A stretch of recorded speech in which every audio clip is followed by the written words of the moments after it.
Deepak Chopra en Andrew Weil zijn de top alternatieve geneeskundige wetenschappers in Amerika. Een gesprek met Andrew Weil. They had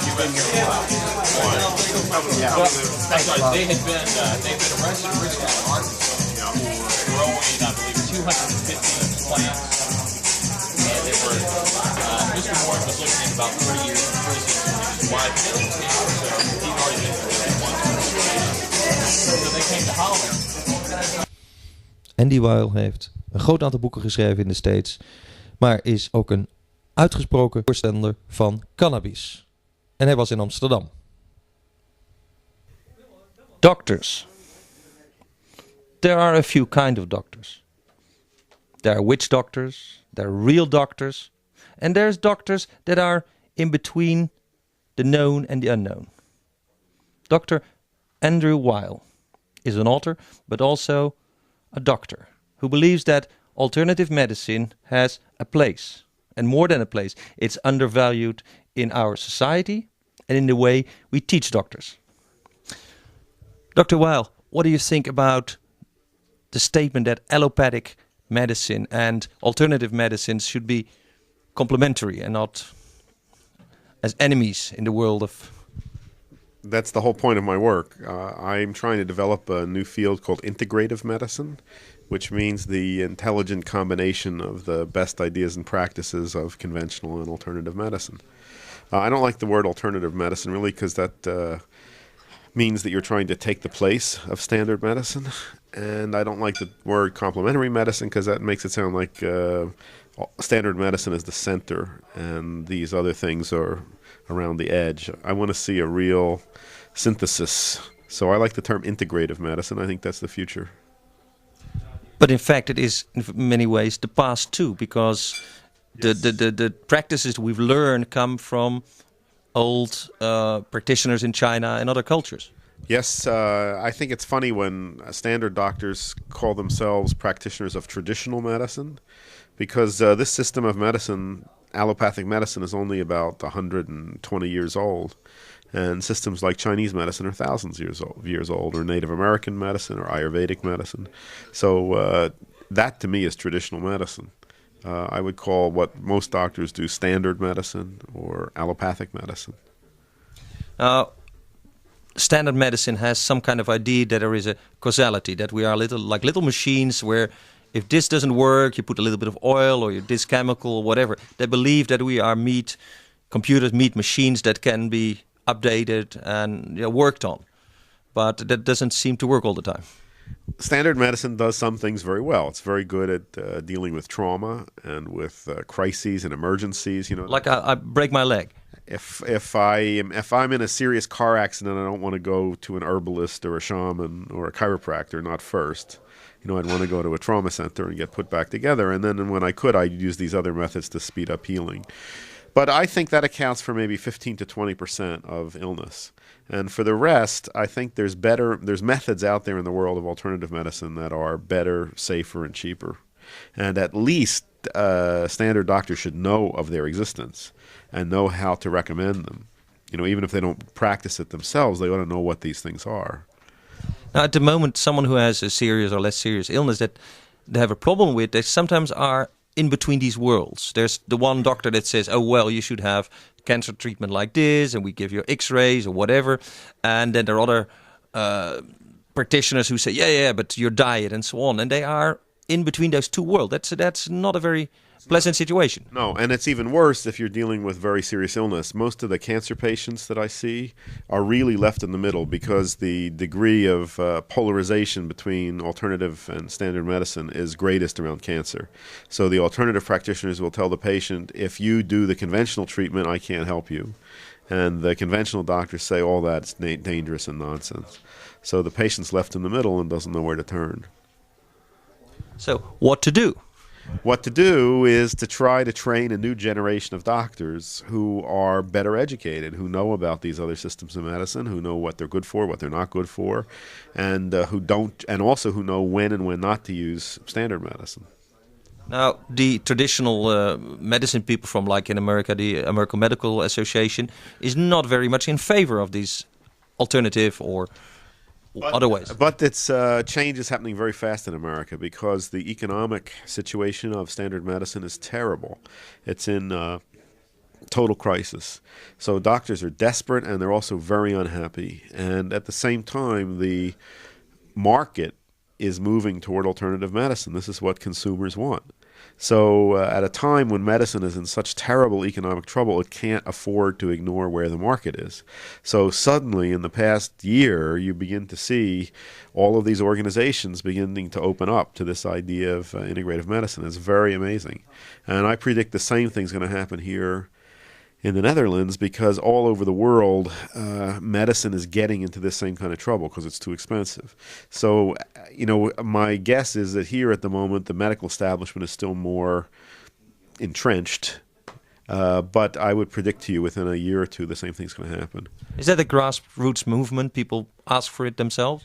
Well, there's two things that are happening. The first is the grassroots movement. That's huge, and it's happening in every country. But the other thing is that medicine, because of its nature, because it's so dependent on technology, is running into this wall of an economic limit. You can't pay for it anymore. It's too expensive. Are the insurance companies that in this country at least pay for most of the medical expenses, are they a driving force to look for alternatives? They start to do it when the market for this kind of coverage gets big enough and when they realize that their costs are getting to be too much and they're looking for cheaper alternatives. So then they open up. Mm-hmm. Dr. Weil, your origins are, you're like a botanist, yes? You come from the world of the plants. Yes. How does that bring you to alternative things? Because most of modern medicines come from plants. I noticed that I think medicine today has become very separated from nature. 150, 200 years ago, most of medicine was about giving people plants.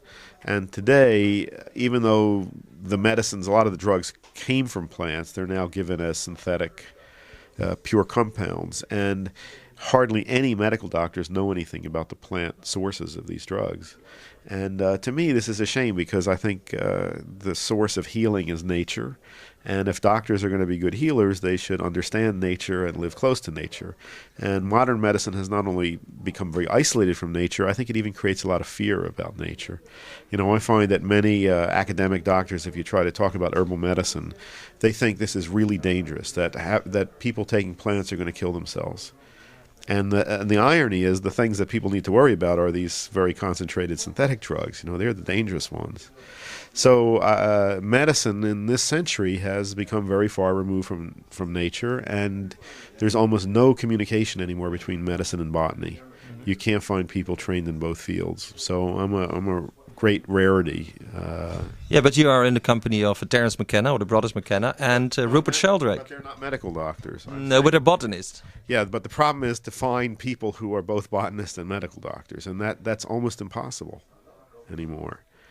So that has to change. Doctors need to know about plants. Mm-hmm. Some of your books are about what we now call ethnobotany, which is the use of psychedelic or other psychoactive drugs in medicine and in other applications. Are you still involved with that work? Not nearly as much as I was, but that was my first love, and I lived in South America for a long time. I've studied many psychoactive plants. In the most recent one that I was working on was coca leaf, which I've studied for many years, especially its medicinal properties. But now I teach at a medical school. I'm training doctors. I'm very involved in that. So I don't have as much time for ethnobotany research, although I keep in touch with that community. And I know a lot of people in the ethnobotany field. Yeah. But some people feel that was a thing of the 60s, that the people that are still involved with it come from the 60s and are the old hippies, and there is no place for this experience in our new millennium. But what I find is that there's a tremendous increase of interest because of concern about the rainforest and environment and interest in traditional cultures. So when I was studying this in the 1970s, it was very out of fashion. And now it seems to me it's come very much back in fashion. People are interested in ethnobotany. Yeah, because like the Brazilian ayahuasca or Santo Daime, as we know it here, is becoming quite popular here and elsewhere. Right. Why is that? Why is this combination of religion and spirituality and drugs so popular? Well, I think it says something about what our societies are not providing people. We're not providing them experiences that they like in that realm, and they're looking elsewhere for it. Are you talking about direction? Are you talking about purpose?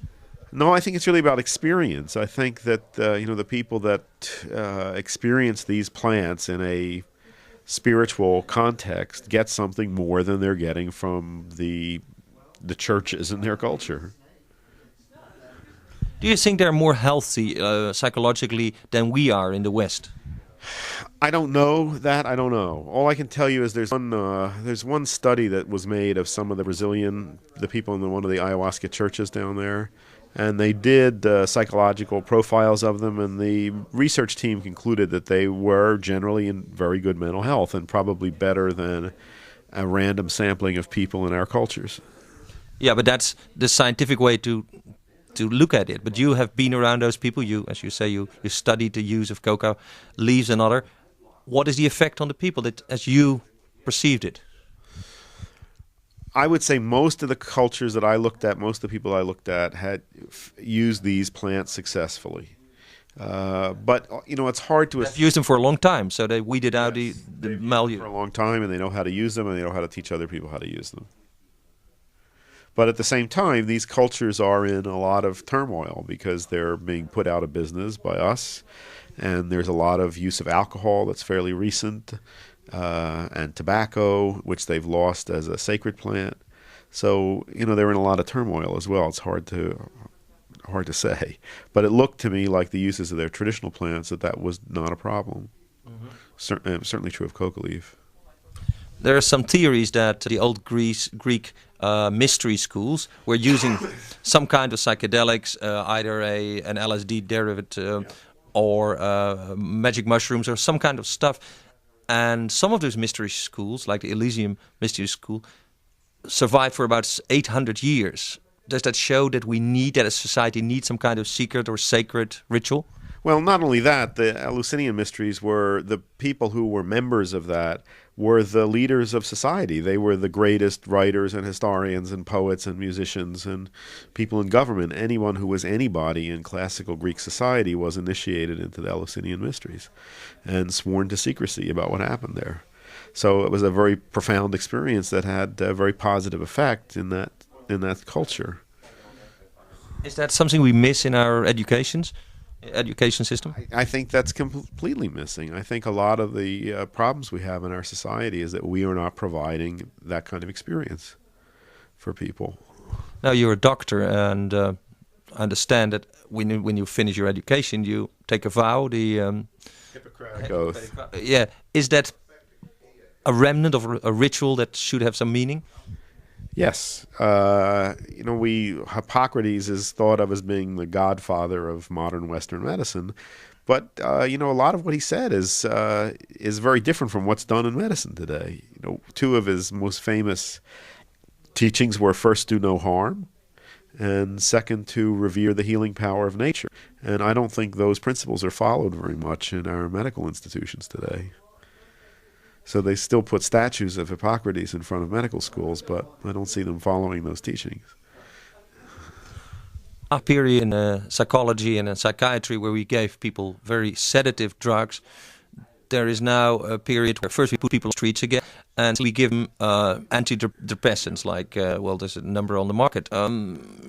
Is it a workable solution? Well, I have some questions about the use of antidepressants that bother me. The first is, areas of my country, anyone walking in the door of a psychiatrist today is diagnosed with an imbalance of the serotonin system and given one of these drugs.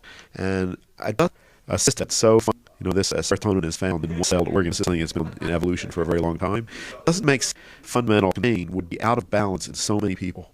Something seems wrong. And the mobility cars has led to that. Possible, maybe. But I read now that more and more children in America have Prozac and related drugs. And the same epidemic as we had in the 80s, Valium.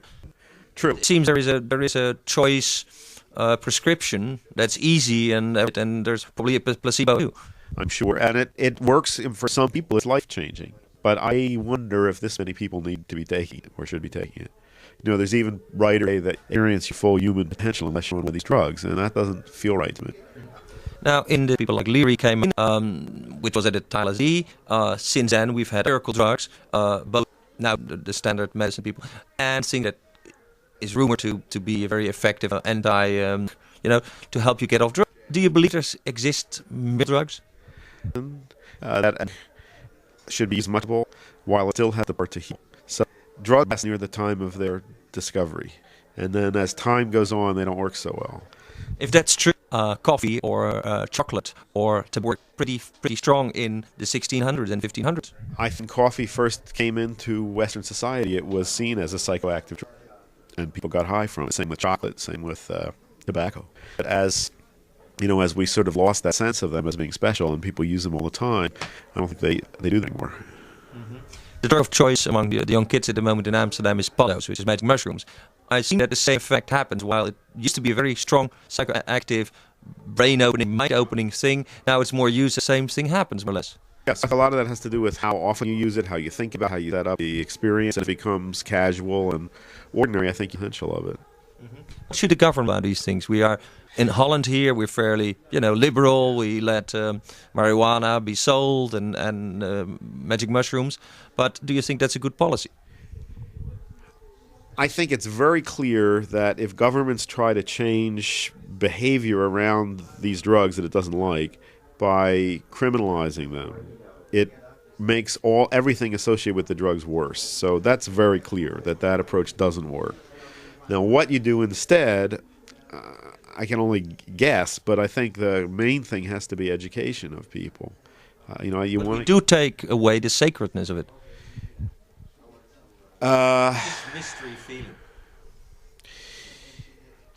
If it is forbidden. Just one thing I noticed. It seems to me that just looking at the coffee shop scene, little I've seen of it, it would be a shame if people's only experience of cannabis were in that setting.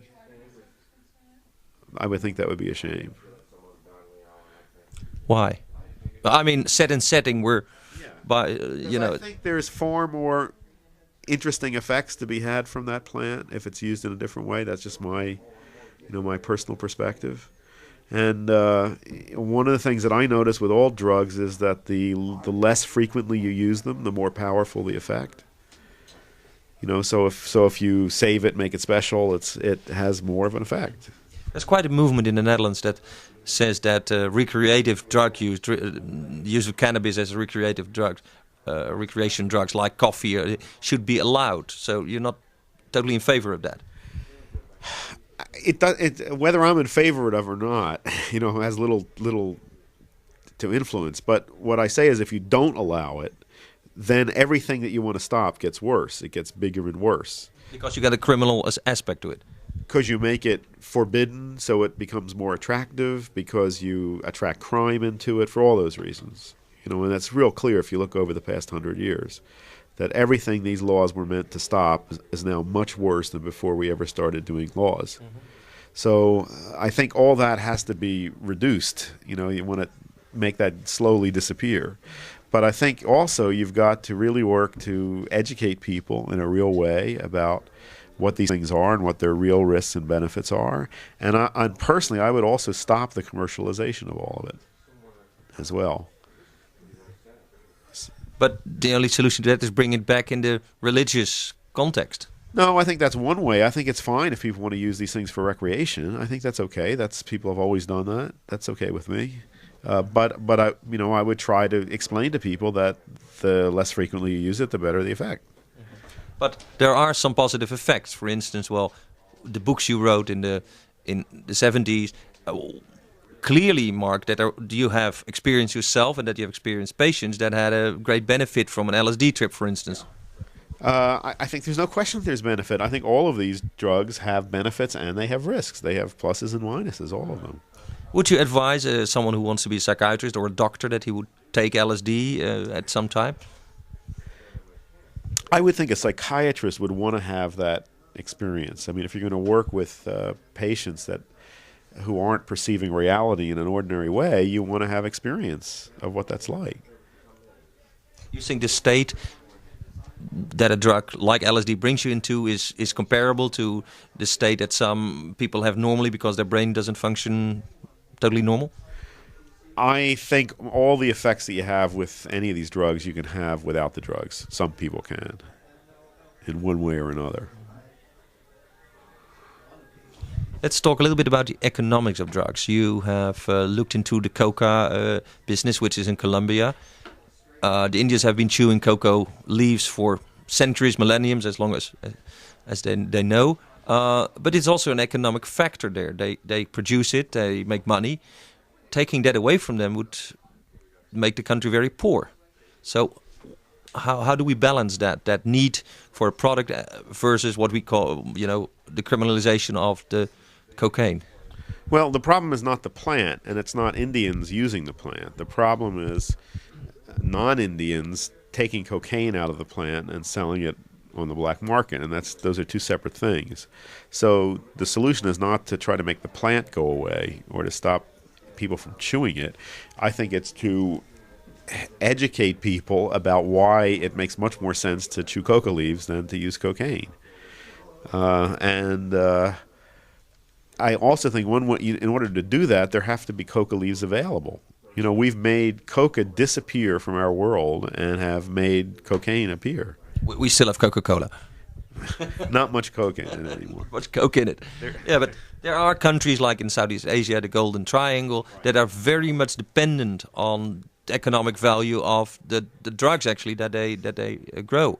The U.S. government can say, yes, you have to stop this, but then they have to come up with the money to compensate these people. Well, one possibility is, and I have a lot of experience in Peru and have worked with the Peruvian government coca agency. And one of the things we were looking at was, what about the markets internationally for coca products? That could be a way that money could still be made on a natural product of the country. Whether it would be equivalent to what's coming in from cocaine, I don't know, but it would certainly be better for the country if it came in from that.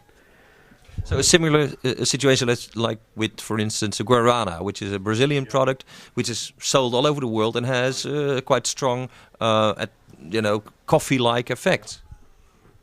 Yeah, I think all these things, they're interesting, they're useful, they all have their place, and I think the natural forms of them are much, much, much safer than the isolated or refined forms.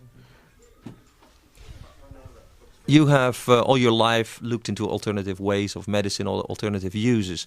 How do you feel about it? I'm just referring to Ram Dass, who was a very healthy man for a long time, and he preached that meditation and a healthy life would do him good. He got a stroke. How do you feel yourself about medicine? As I said, I think medicine has its place, and I would assume that Ram Dass's meditation training has helped him deal with being disabled from a stroke. I'm happy to be a medical doctor. I respect medicine for what it does well, and I want to change it in the direction of being more inclusive and more reconnected to nature. What I'm trying to find out is, are you into alternative medicine because you don't really like the medicine we know?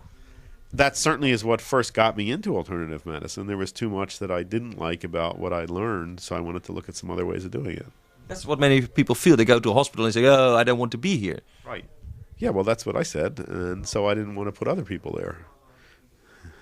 So, and then all your life you do it. Now, do you get a different kind of students that follow the same ideas? So, Dr. Weil, you explained a lot about alternative medicine, what role it has in your life, in our life. What do you wish for the world for the next millennium? I would like to see more people become more confident about their body's own ability to heal itself. I think everyone has that, and you don't need to be as dependent on health professionals, whether conventional or alternative.